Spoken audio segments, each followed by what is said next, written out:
My name is Anna Steele, and tonight we're going to cover the issue about inequality in the US. President Obama has made a big push to address the income gap this year. So what's it like out there? It turns out the US income inequality is at its highest point since 1928. The richest 10% of Americans taking 50% of the country's income. 30 years ago, this percentage was 35. A new poll found that Americans are keenly aware of this gap. 65% believes it has grown in the past decade, but there's a clear petition divide about what to do. 90% of the Democrats think the government should take on reducing the income gap, while only 45% of the Republicans is for government help.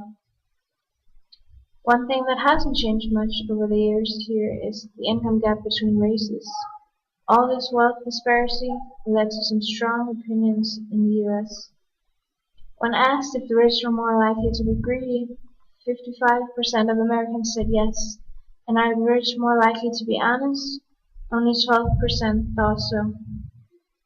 As for the poor, 38% of Americans said a lack of work ethic was to blame for financial straits.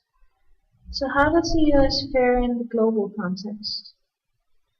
After taxes, America ranked second in income inequality in the developing world. Income disparity is suggested to be the greatest trend facing the world. In the US, only 36% thinks that the economical system is fair for all. Changing this percentage is a major issue for President Obama, as the nation is united over the problem but divided on solution. I'm standing here with Shantae Evans, who's a minimum wage worker and struggling to get by. Shantae, tell me about your situation. I work all day, I work all night to pay the bills I have to pay. Ain't it sad? But still there never seems to be a single penny left for me. That's too bad. Yeah, it is too bad. I mean, I'm a working single mom, and it's a struggle to pay the rent and bills on time. I mean, let alone gasoline and car insurance and my daughter's school supplies.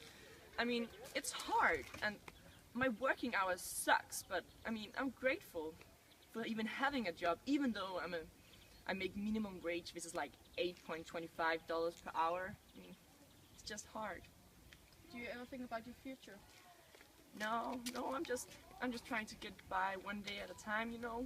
I mean, it's hard to constantly worry if I come up short every month. I mean, it's just my daughter deserves so much better. So as you can see, it's an emotional time for Shantae and her daughter.